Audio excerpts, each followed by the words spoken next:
Hello guys, इस video में हम करेंगे क्लास 10 मैथ से एक्सरसाइज 6 के 5 इंपॉर्टेंट क्वेश्चन लेंगे और उनको प्रॉपर मेथड से सोल्व करेंगे।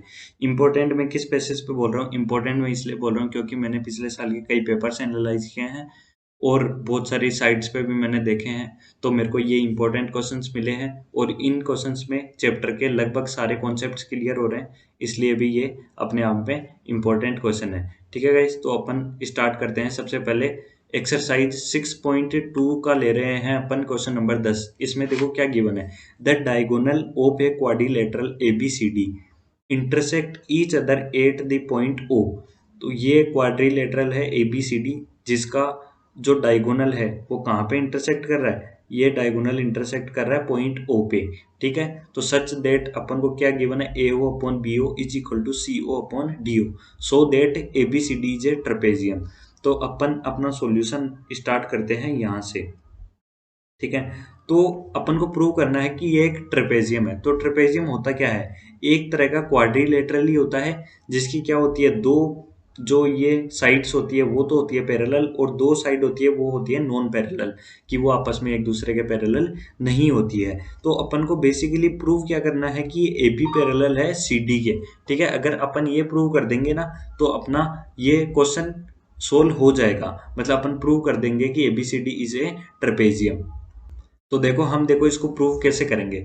सबसे पहले अपन यहाँ पे लिख देंगे, अपन को गिवन के अंदर अपन यहाँ लिखेंगे गिवन, दो डॉट लगा के अपन लिख देंगे कि अपन को गिवन क्या है, AO upon BO is equal to CO upon DO। यहाँ पे अपन लिख देंगे इन AB क्वाड्रिलेटरल ABCD, उसके अंदर AO upon BO is equal to CO upon DO अपन को गिवन है। ठीक है, फिर अपन लिख देंगे टू प्रूव। अपन को प्रूव क्या करना है कि ABCD इज ए ट्रेपेजियम, ये अपन यहाँ पे लिख देंगे। ठीक है, तो अपन कंस्ट्रक्शन में क्या लिखेंगे तो मैं यहाँ पे बता देता हूँ। ये दो चीजें मैंने आपको बता दी है, तो वो आप इसमें लिख देना, क्योंकि मैं आपको बता ही रहा हूँ। ठीक है, एग्जाम में क्वेश्चन आप ही को करना है, तो मैं यहाँ पे लिख देता हूँ कंस्ट्रक्शन। ठीक है, कंस्ट्रक्शन में देखो क्या लिखना है अपन को। कंस्ट्रक्शन में अपन को लिखना है, मैं मान रहा हूं कि ईओ ड्रॉ कर रहा हूं, ड्रॉ ईओ पैरेलल है किसके? AB के। ठीक है, ये मैंने मान लिया। तो अपन को BPT theorem, basic proportionality theorem से अपन को पता है कि एक ट्राइंगल के अंदर अगर एक साइड के पैरेलल एक लाइन खींची जाए, ठीक है, तो अन्य दो साइड के रेशियो इक्वल होते हैं। ठीक है, जिन दो साइड को वो लाइन कट कर रही है, उन साइड के जो रेशियो है इक्वल होता है। तो देखो, इस ABD ट्राइंगल में अपन देखेंगे, ABD ट्राइंगल के अंदर आपको देखना है EO पैरेलल है AB के। तो ये EO लाइन कौन कौन सी लाइन को कट कर रही है? AD को और BD को। तो जिन दो लाइनों को ये कट कर रही है ना, उन लाइंस को ये बराबर रेशियो में डिवाइड करेगा। तो अपन देखो क्या लिखेंगे यहाँ पे,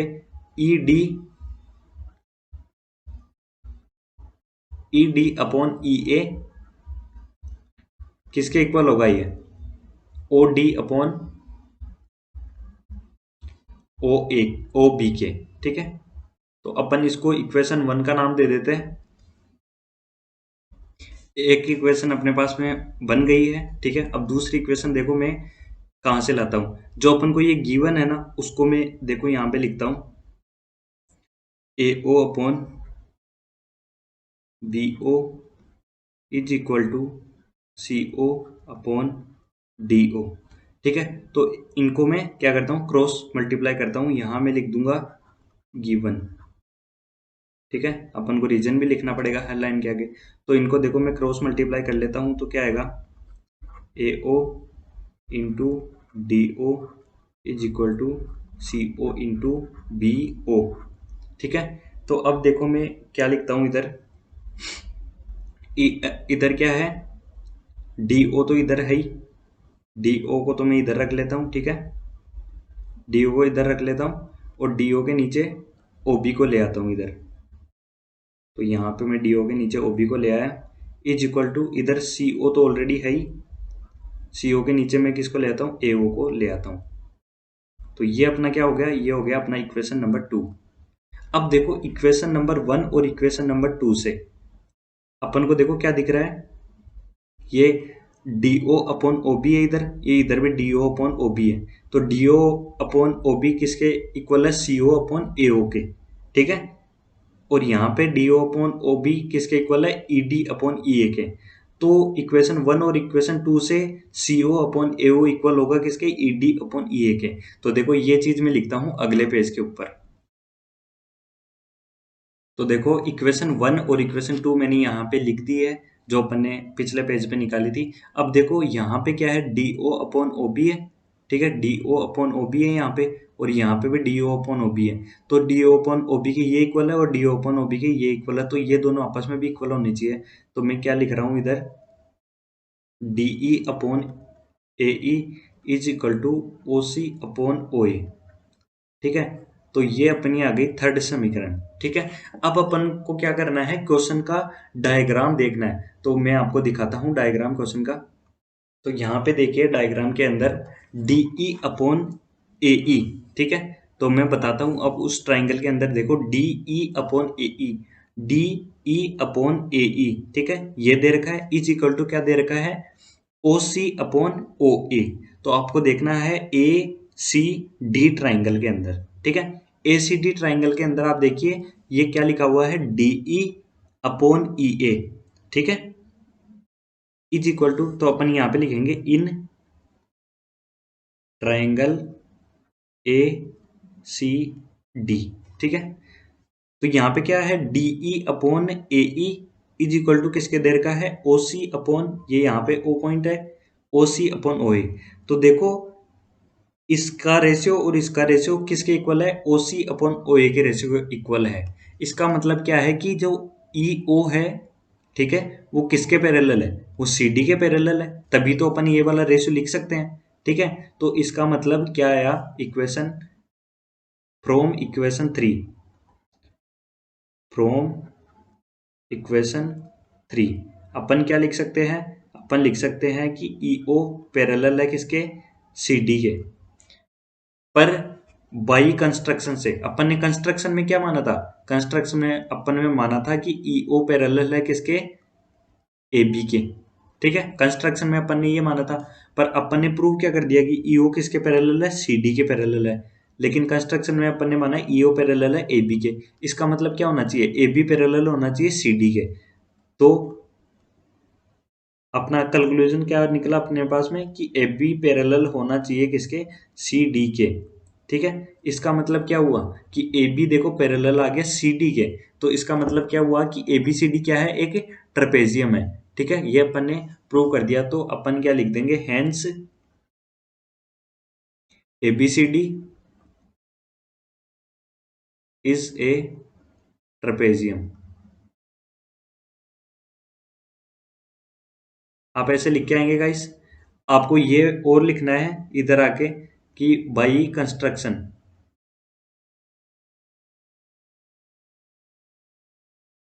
अगर इतना आप लिखते हैं तो टीचर की औकात नहीं है कि आपका एक भी नंबर काट ले।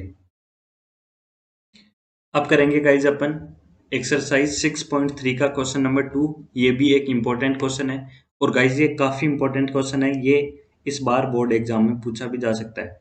तो ये क्वेश्चन तो आपको आना ही चाहिए।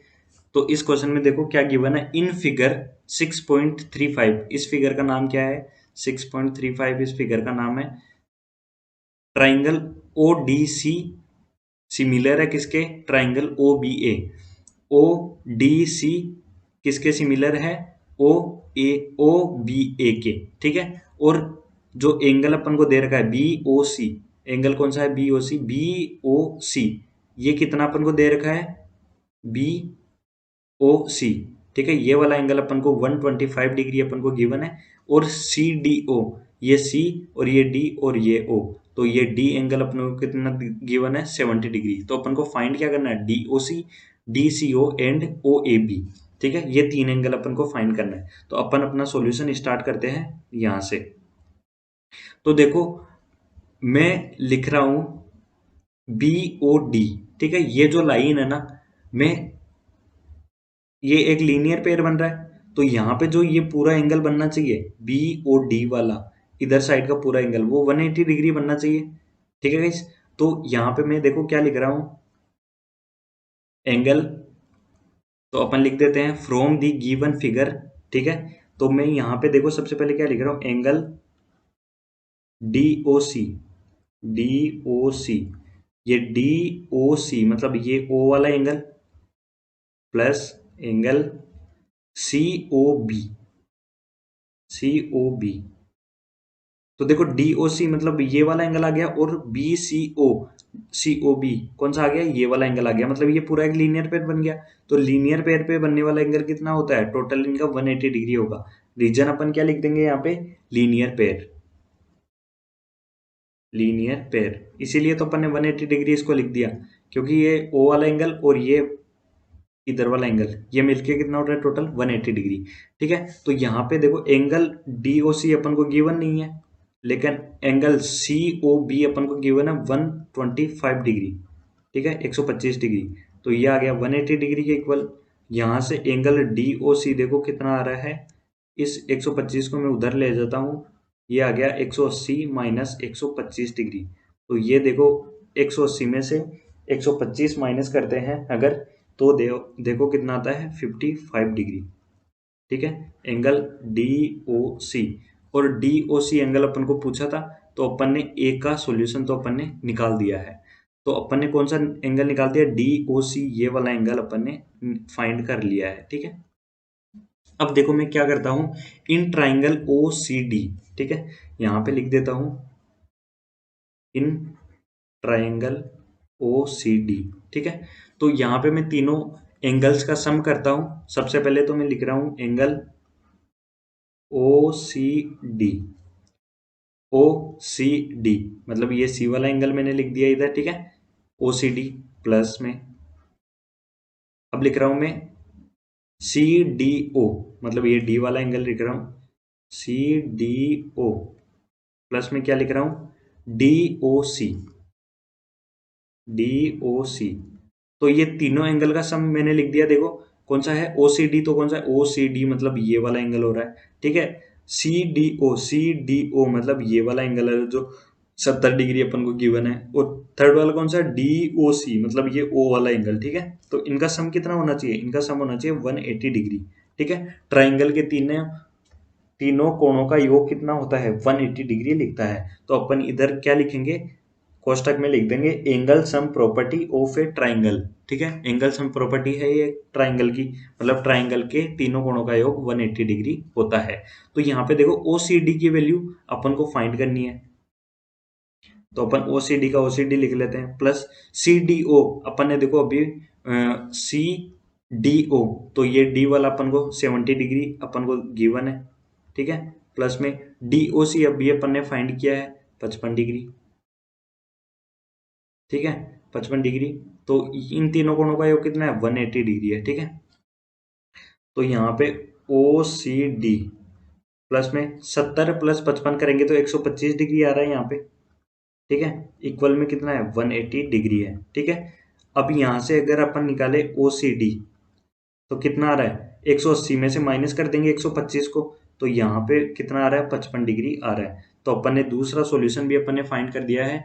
अपन को पूछा था OCD, DOC या OCD कुछ भी लिख दो इसको, DCO, ठीक है, DCO है ये। तो मैंने यहाँ पे क्या है, देखो OCD है, एक ही बात है, बीच वाला एंगल ही तो होता है। तो ये 55 डिग्री अपन को आ गया है। अब अपन को लास्ट चीज फाइंड करनी है, कौन सी, OAB। इसको देखो अपन कैसे फाइंड करते हैं। अपन को देखो क्वेश्चन के अंदर में गिवन क्या है, अपन को गिवन है ट्राइंगल ODC सिमिलर है किसके, ट्राइंगल OBA के इक्वल, ठीक है। तो अगर ये सिमिलर है तो इनके करस्पॉन्डिंग जो एंगल होंगे वो भी इक्वल होंगे, मतलब O इक्वल होगा O के, D एंगल इक्वल होगा B एंगल के, और C एंगल इक्वल होगा A एंगल के, ठीक है। तो C एंगल अपन ने निकाल रखा है, और अपन को पूछा क्या है, OAB, अपन को ये वाला एंगल पूछा है B वाला, ठीक है। और C वाला एंगल अपन को पता है कितना है, सिमिलर अगर दे रखा है तो कोरोस्पोंडिंग एंगल सेम होनी चाहिए, मतलब C किसके इक्वल होना चाहिए, A के इक्वल होना चाहिए, ठीक है। तो एंगल C अपने पास कितना है, 55 डिग्री है। अपन ने अभी फाइंड किया देखो OCD, तो C एंगल 55 डिग्री है, तो B एंगल कितना होना चाहिए, एंगल यहाँ पे अपन लिख देते हैं चूंकि एंगल सी इक्वल होना चाहिए एंगल बी के, ठीक है। सिमिलर ट्राइंगल, यहाँ पे अपन लिख देते हैं सिमिलर ट्राइंगल प्रॉपर्टी, ठीक है, सिमिलर एंगल प्रॉपर्टी से, ठीक है। तो एंगल सी कितना दे देगा 55 डिग्री, तो एंगल बी कितना आ जाएगा अपने पास में 55 डिग्री ही आ जाएगा, ठीक है गाइस। यहाँ पे अपना सॉल्यूशन कंप्लीट हो चुका है। अब अपन सारे जो भी अपन को पूछा था उन सबको अपन एक जगह लिख देंगे। डी ओ सी अपने पास में आया है 55 डिग्री, डी सी ओ अपने पास आया है 55 डिग्री, और ओ ए बी अपने पास कितना आया है 55 डिग्री, ठीक है गाइस। ये तीनों अपना, ये यहाँ पे अपना सॉल्यूशन कंप्लीट हो जाता है। अब देखते हैं अपन अगला क्वेश्चन अगले पेज पे। अब अपन करेंगे एक्सरसाइज 6.3 का क्वेश्चन नंबर 13 है ये। इसमें देखो अपन को क्या गिवन है, D is a mid point on the side B C.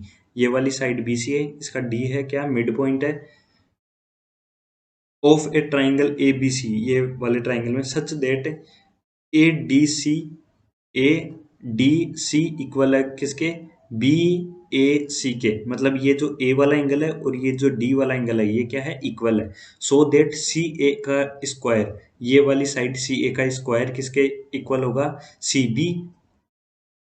B into C D, ठीक है। तो देखो अपन इसको कैसे प्रूव करते हैं। सबसे पहले देखो अपन इसको थोड़ा सा ओपन करने की कोशिश करते हैं कि ये अपन को एक्चुअल में गिवन क्या है। तो ये सी ए का square is equal to C B into C D, ठीक है। तो इसको मैं क्या लिखता हूँ, सी ए इंटू सी ए, ये क्या है, रफ वर्क है, ठीक है, C B dot C D. तो यहाँ पे मैं सी ए रख लेता हूँ और सी ए के नीचे देखो मैं क्या लाता हूँ इधर, यहाँ पे इस सी बी को मैं क्या कर रहा हूँ, इस साइड में ला रहा हूँ, ठीक है।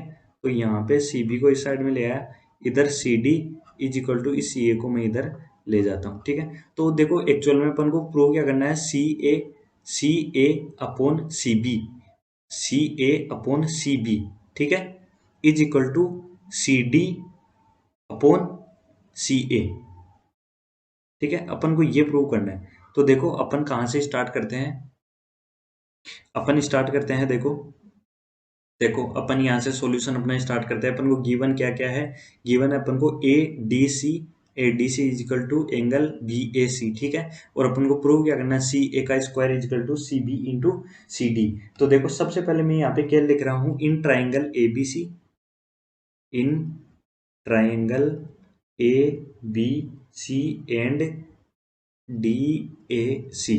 ए बी सी कौन सा हुआ, ए बी सी ये वाला पूरा, और डी ए सी कौन सा हुआ, डी ए सी ये वाला हुआ। तो इसमें देखो सबसे पहले अपन को ए बी सी, तो ये सी एंगल देखो इसमें कॉमन आ रहा है, और डी ए सी में भी ये सी एंगल क्या आ रहा है, कॉमन आ रहा है। तो angle C is equal to angle C, तो यहाँ पे इसका रीजन क्या आएगा, ये है कॉमन, ठीक है, सी ओ डब्ल्यू में। तो एक चीज तो अपन ने ये लिख दी कॉमन, ठीक है। एक चीज अपन को गिवन है क्वेश्चन के अंदर में कि एंगल बी ए सी किसके इक्वल है, एंगल ए डी सी के अंदर, ठीक है। तो एबीसी ट्राइंगल में देखो, एबीसी ट्राइंगल के अंदर एंगल ए इक्वल है किसके, ए डी सी के अंदर देखो ये डी वाले एंगल के, ठीक है। तो ये अपन को गिवन है। तो यहाँ पे दो ट्राइंगल एबीसी और डीएसी के अंदर दो एंगल क्या हो गए, इक्वल हो गए। तो कौन से क्राइटेरिया से ये वाले ट्राइंगल सिमिलर हो गए, ट्राइंगल एबीसी सिमिलर हो गया ट्राइंगल डी, कौन से ट्राइंगल के साथ में, triangle D A C, triangle D A C, कौन सा क्राइटेरिया, ए क्राइटेरिया के साथ में, ठीक है, ए सिमिलरिटी,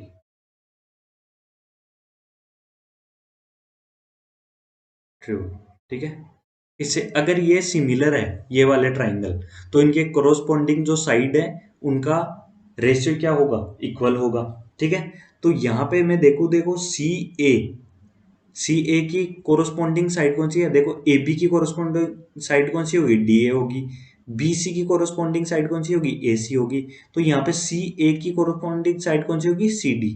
तो सी ए अपॉन सी डी, ठीक है। सी ए अपॉन क्या लिखता हूं मैं यहाँ पे, इधर मैं क्या लिखूंगा सी डी, तो सी ए अपॉन सी डी, ठीक है, C A upon C D, ठीक है। और कोरस्पॉन्डिंग और साइड कौन सी लिखूंगा, सी बी, सी ए में लिख दी, तो सी बी के कोरस्पॉन्डिंग साइड कौन सी है, सी ए, तो C B upon C A, ठीक है। यहां से अपन ने ये कोरस्पॉन्डिंग साइड का रेशियो इक्वल लिख दिया। अब देखो इसको क्रॉस क्रॉस मल्टीप्लाई कर लेता हूं मैं, क्रॉस मल्टीप्लाई करूंगा तो क्या आ जाएगा, C A into C A is equal to C B into C D, ठीक है। तो यहाँ पे क्या आ जाएगा, सी ए का स्क्वायर किसके इक्वल आ जाएगा, C B into C D. और अपन को प्रूव क्या करना था, देखो यही अपन को प्रूव करना था, सी ए का square is equal to C B into C D. तो अपन यहाँ पे लिख देंगे हेंस प्रूव्ड, ठीक है। यहाँ से अपना ये सॉल्यूशन कंप्लीट हो चुका है। अब देखते हैं अपन अगले पेज पे अगला सॉल्यूशन। अब गाइस अपन कर रहे हैं एक्सरसाइज 6.4 का क्वेश्चन नंबर 8। इसमें देखो अपन को क्या गिवन है, a triangle ABC and BDE are two equilateral triangle such that D is the mid point of BC, ठीक है। जैसे जैसे अपन क्वेश्चन पढ़ते हैं अपन लिखते चलते हैं, ठीक है। डी मिड पॉइंट है बीसी का, ठीक है। यहाँ पे देखो अगर ये बी और ये सी है, ठीक है, और डी इसका अगर मिड पॉइंट है, ठीक है, तो बी डी को अपन क्या लिखेंगे, बी डी क्या हो जाएगा 1/2 ऑफ बी सी, ठीक है guys? तो ये अपन को एक चीज अपन को गिवन है, ratio of the areas of triangle ABC and BDE, ठीक है।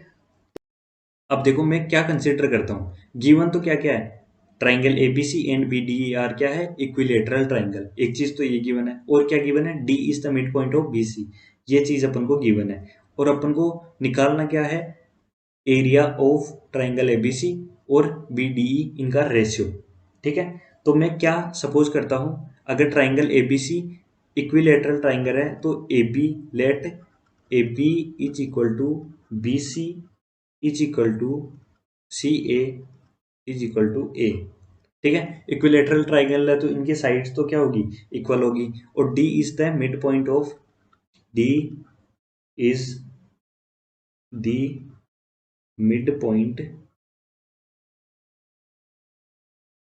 ऑफ बी सी, और बी सी किसके इक्वल है, ए के इक्वल है, ठीक है। तो बी डी किसके इक्वल हो जाएगा, बी डी इक्वल हो जाएगा हाफ इंटू बी सी, ठीक है। लेकिन बी सी क्या है, ए है, तो ये क्या आ जाएगा a/2 के इक्वल आ रहा है, ठीक है। इतना अपन ने कर लिया। और अपन देखो अगर ये गिवन है कि ए बी सी और B D E equilateral triangle है, तो triangle A B C similar होगा किसके, ट्राइंगल बी डी ई के, क्योंकि गिवन है कि इक्विलेटरल ट्राइंगल है। तो मैं यहाँ पे इनका रीजन क्या लिखूंगा, given that they are equilateral triangle.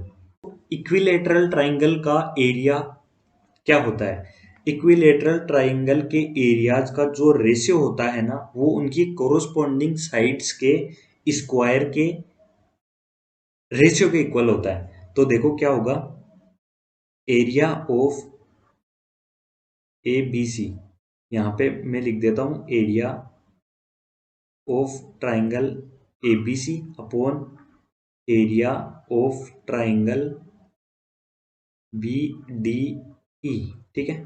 ये किसके इक्वल होगा, इनकी कोरोस्पोंडिंग साइड के इक्वल, ए बी सी है तो कोरोस्पोंडिंग साइड अगर मैं लेता हूं, ए बी की कोरोस्पोंडिंग साइड कौन सी होगी, ए बी की कोरोस्पोंडिंग साइड होगी बी डी, ठीक है। और बी सी की कोरोस्पोंडिंग साइड कौन सी होगी, डी ई। और ए सी की कोरोस्पोंडिंग साइड कौन सी होगी, बी ई, ठीक है। अपन यहां से ही पता कर सकते हैं, अपन को ट्राइंगल मतलब उसका डायग्राम देखने की जरूरत नहीं है कोरोस्पोंडिंग साइड के लिए। तो ए बी की कोरोस्पोंडिंग साइड होगी बी डी, ठीक है। तो ए बी का स्क्वायर और अपॉन बी डी का स्क्वायर, तो इक्विलेटरल ट्राइंगल के एरियाज का जो रेशियो होता है वो उनकी कोरोस्पोंडिंग साइड के स्क्वायर के रेशियो के इक्वल होता है, ठीक है गाइस। तो ए बी तो अपने पास में कितना है, ए है, तो ए का स्क्वायर, ठीक है। और बी डी कितना है, बी डी है अपने पास में a/2 और उसका स्क्वायर है, ये देखो बी डी कितना है, a/2, ठीक है। तो ऊपर तो क्या आ गया, ए स्क्वायर आ गया, नीचे क्या आ रहा है, ए स्क्वायर अपॉन 4। तो देखो ये क्या बन गया, ए अपॉन बी। ठीक है, ये कौन सा फॉर्म बन रहा है, ये फॉर्म बन रहा है ए अपॉन बी अपॉन सी। तो ये नीचे वाला ऊपर जाके मल्टीप्लाई हो जाता है, तो क्या होता है, इसको लिखेंगे, ये नीचे वाला मल्टीप्लाई हो जाएगा अपोजिट होके, रेसिप्रोकल होके, तो सी ऊपर मल्टीप्लाई हो गया और बी नीचे हो गया। तो देखो यहाँ पे क्या आएगा, ए स्क्वायर इंटू 4 हो जाएगा और नीचे ए स्क्वायर बच जाएगा। तो ए स्क्वायर से ए स्क्वायर हो जाएगा कैंसिल और यहाँ पे क्या बच जाएगा 4/1। ठीक है, तो इनका रेशियो क्या आ गया, इनका रेशियो आ गया 4/1 और रेशियो 1। ठीक है, यहाँ पे अपना ये क्वेश्चन समाप्त हो जाता है। अब अपन देखेंगे अगला क्वेश्चन अगले पेज पे। गाइज अपन अब करेंगे एक्सरसाइज 6.5 का क्वेश्चन नंबर 15 है। इसमें देखो अपन को क्या गिवन है, in an triangle, in an equilateral triangle ABC D is A point, D in point on side BC. D एक पॉइंट है साइड बीसी के ऊपर। ये देखो मैं इसको पहले नाम दे देता हूँ, ये क्या नाम, इसका ए, इसका बी और ये सी। ठीक है, तो डी एक पॉइंट, बी यहाँ पे एक पॉइंट है डी इस बीसी के ऊपर। तो डी अपन ने ये वाला पॉइंट ले लिया है। ठीक है, अब आगे देखो क्वेश्चन में क्या बोल रहा है, such that B D is equal to 1/3 of B C, prove that 9 AD square is equal to 7 AB का स्क्वायर। ठीक है, तो अपन को देखो गिवन क्या क्या है, यहाँ से अपन अपना सॉल्यूशन स्टार्ट करते हैं। तो देखो अपन को सबसे पहले गिवन क्या क्या है, गिवन है in triangle ABC, in triangle ABC A B is equal to B C is equal to C A, क्योंकि ये ट्राइंगल जो एबीसी है वो क्या है, इक्विलेटरल ट्राइंगल है और इक्विलेटरल ट्राइंगल की तीनों जो भुजाएं होती हैं वो इक्वल होती हैं। और सेकंड चीज अपन को क्या गिवन है, B D is equal to 1/3 of B C. ठीक है, बी सी की 1/3 है और अपन को प्रूव क्या करना है, टू प्रूव करके अपन एक पॉइंट और लिखेंगे यहाँ पे। तो अपन को प्रूव क्या करना है, 9 AD square is equal to 7 AB का स्क्वायर। ठीक है गाइस, इतना। और अपन कंस्ट्रक्शन में क्या लिखेंगे, अपन को कंस्ट्रक्ट करना पड़ेगा। कंस्ट्रक्शन में देखो अपन क्या लिखेंगे, मैं एक परपेंडिकुलर डाल रहा हूँ बीसी के ऊपर और इसका पी, इस पॉइंट को मैं नाम दे देता हूँ। ठीक है, तो मैं क्या बोल रहा हूँ, एपी परपेंडिकुलर टू बीसी। ठीक है, ये मैंने बनाया है, अपनी तरफ से ड्रॉ किया है, तो उसको कंस्ट्रक्शन में लिखेंगे। अब देखो अब अपन प्रूव अपना स्टार्ट कर रहे हैं यहाँ से। तो अपन ने कंस्ट्रक्शन में लिखा है कि एपी परपेंडिकुलर है किसके, बीसी के। ठीक है, तो एक इक्विलेटरल ट्राइंगल के अंदर एक भुजा से अगर अपन परपेंडिकुलर डालते हैं सामने वाली साइड के ऊपर, तो वो सामने वाली साइड को दो बराबर हिस्सों में डिवाइड कर देगा। ठीक है, तो यहां से बीपी की वैल्यू क्या आएगी, बीपी इक्वल होगा और सीपी इक्वल होगा। तो ये बीसी को 1/2 के हिस्से में डिवाइड कर देगा। तो देखो बीपी यहां से मैं क्या लिख दूंगा, BP is equal to half of BC. ठीक है, इसमें आपको कोई प्रॉब्लम नहीं है, बीसी का आधा हो जाएगा बीपी, क्योंकि ये वाली साइड और ये वाली साइड बराबर हो जाएगी, BP is equal to CP हो जाएगा। क्योंकि इक्विलेटरल ट्राइंगल में अगर अपन परपेंडिकुलर डालते हैं किसी भी एक कॉर्नर से, तो वो सामने वाली भुजा को बराबर हिस्सों में डिवाइड कर देता है। और बीडी क्या हो जाएगा, ये 1/3 ऑफ बीसी, ये अपन को गिवन है क्वेश्चन के अंदर। ठीक है गाइस, कोई प्रॉब्लम नहीं है यहाँ तक। अब देखो मैं डीपी की वैल्यू कैसे निकालता हूँ, डीपी, ये है डीपी, तो डीपी की वैल्यू कैसे निकालूंगा मैं, सोचो जरा थोड़ा। बीपी माइनस अगर बीडी कर दूं मैं, बीपी माइनस बीडी कर देता हूं, तो डीपी की वैल्यू आएगी कि नहीं। यहाँ पे देखो क्या लिखता हूं, बीपी माइनस बी डी, ये किया तो आया कि नहीं डीपी। देखो आप ट्राइंगल के अंदर डायग्राम में भी देख सकते हो। अब मैं क्या करूंगा, यहाँ पे कर दूंगा वैल्यू पुट, तो 1/2 of B C minus B D क्या लिख दूंगा यहाँ पे, बी डी को मैं क्या लिखूंगा यहाँ पे, 1/3 ऑफ बी सी। देखो यहाँ से मैंने लिख दिया, तो यहाँ से आ गई मेरे पास dp की वैल्यू। अब देखो इसको मैं सोल्व करता हूँ तो क्या आएगा मेरे पास में, यहाँ पे 6 आएगा मेरे पास में एलसीएम, और 2 को, इस 6 को डिवाइड करूंगा 2 से तो आएगा मेरे पास में 3, और 3 को BC से मल्टीप्लाई करूंगा तो 3BC, माइनस का साइन है बीच में, और इस 6 को डिवाइड करूंगा 3 से तो 2 आएगा, 2 को BC से मल्टीप्लाई करूंगा तो 2BC आ जाएगा। तो यहाँ से क्या आ रहा है मेरे पास में, BC अपॉन 6 आ रहा है, किसकी वैल्यू, DP की वैल्यू। ये मेरे पास में आ गई है क्या, DP की वैल्यू। ये DP की वैल्यू आ गई है मेरे पास में BC अपॉन 6। यहाँ पे देखो ये क्लियर नहीं दिख रहा है, तो मैं इसको थोड़ा सा क्लियर लिख देता हूँ। ये मेरे पास में आ गई DP की वैल्यू। अब देखो बाकी का सॉल्यूशन मैं करता हूँ अगले पेज के ऊपर। तो अपने पास में मैं यहाँ पे आपको बता देता हूँ, एक अपन ने क्या किया है, DP की वैल्यू एक अपन ने फाइंड की है जो कितनी आई है, BC अपॉन 6। इसकी अपन को जरूरत पड़ेगी। और यहाँ पे देखो, और आगे मैं करूंगा क्या, in triangle A P B, A P और बी, ये वाला जो ट्राइंगल है इसके अंदर मैं लगाऊंगा पाइथागोरस प्रमेय, क्योंकि ये यहाँ पे क्या है, 90 डिग्री है। ठीक है, तो ए पी बी के अंदर मैं पाइथागोरस प्रमेय लगाऊंगा तो 90 डिग्री के सामने वाला ए बी तो क्या हो जाएगा, ये तो हो जाएगा हाइपोटेनियस अपना। ठीक है, और बी और पी क्या हो जाएगा, ये बीपी को अपन बेस मान लो, और इस एपी को क्या मान लो, ये हो गया अपना परपेंडिकुलर। ठीक है, तो इसके अंदर अगर मैं पाइथागोरस प्रमेय लगाऊंगा तो यहाँ पे अपन लिख देंगे बाई पाइथागोरस प्रमेय। ठीक है, तो यहाँ पे मैं क्या लिखूंगा, ए बी का स्क्वायर इज इक्वल टू, ये मैंने बेस मान लिया पीबी को, तो ये देखो मैंने पीबी का स्क्वायर प्लस एपी का स्क्वायर, ये मैंने लिख दिया ए पी का स्क्वायर। ठीक है गाइस, यहाँ तक कोई प्रॉब्लम नहीं है। यहाँ पे गाइस ये आ गया, ये इसमें पाइथागोरस प्रमेय लगाई किसने, ए पी बी के अंदर मैंने पाइथागोरस प्रमेय लगाई है।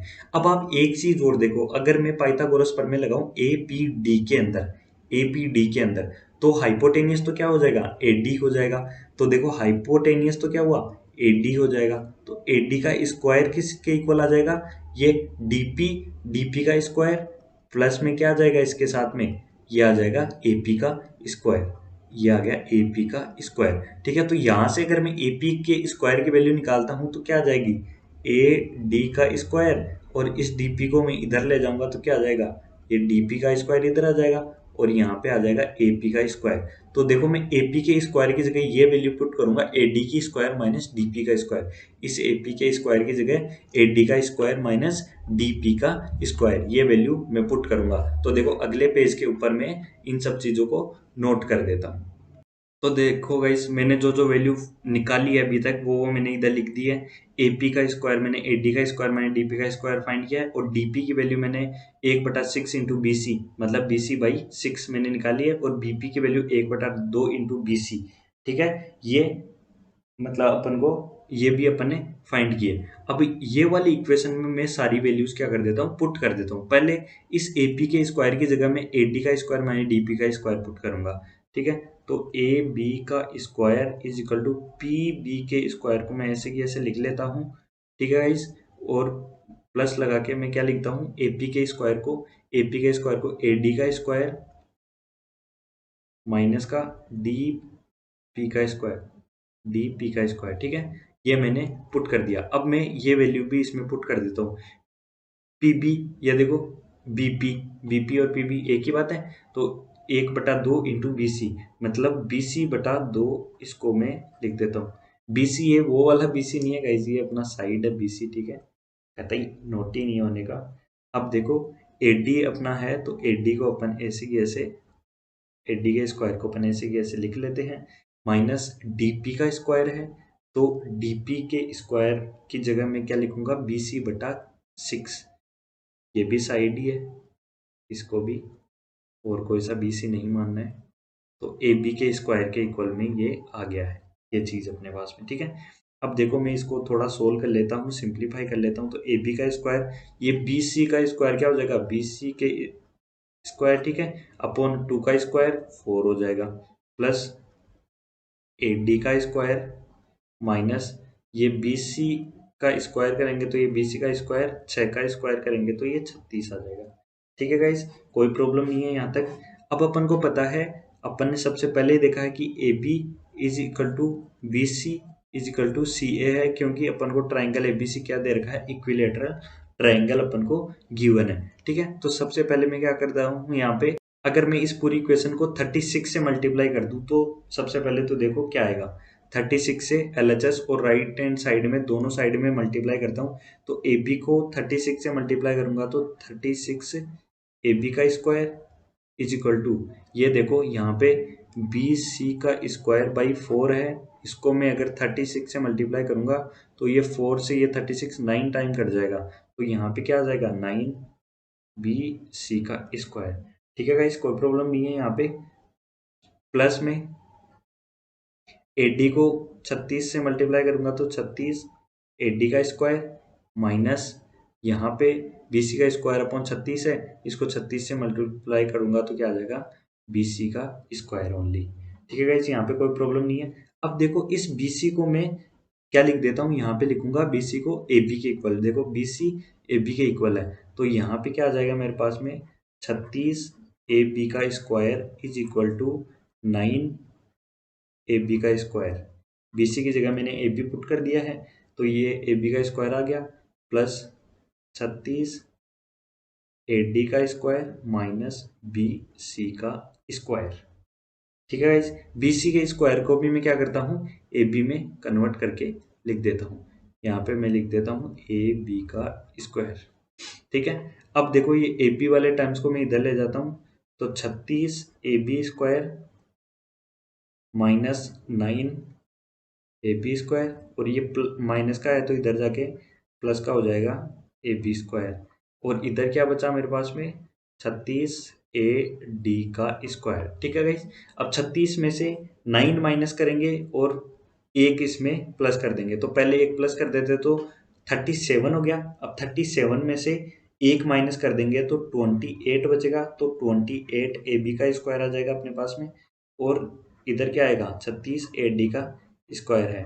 अगर आप क्वेश्चन की तरफ नजर मारेंगे, ठीक है गाइस, तो अपन को प्रूव यही करना था। इसको थोड़ा सा सिंप्लीफाई और कर देते हैं, एलएचएस और आरएचएस में दोनों में से इधर 4 कॉमन ले लेते हैं, इधर 4 कॉमन ले लेते हैं, या फिर दोनों तरफ 4 से डिवाइड कर देते हैं। तो अपन लिखेंगे on dividing by 4 both side. ठीक है, ये थोड़ी सी राइटिंग सही नहीं है, ये आप देख लेना। 28 को 4 से डिवाइड करूंगा तो आ जाएगा 7 ए बी का स्क्वायर इज इक्वल टू 36 को 4 से डिवाइड करूंगा तो आ जाएगा 9 ए डी का स्क्वायर। यही अपन को प्रूव करना था, तो अपन इधर लिख देंगे हेंस प्रूव्ड। ठीक है गाइस, यहाँ अपना वीडियो समाप्त हो गया है। अगर आपको वीडियो पसंद आए तो आप वीडियो को लाइक कीजिए और चैनल को सब्सक्राइब कीजिए, और अपने 2 दोस्तों के साथ वीडियो को जरूर से शेयर कीजिए। धन्यवाद गाइस।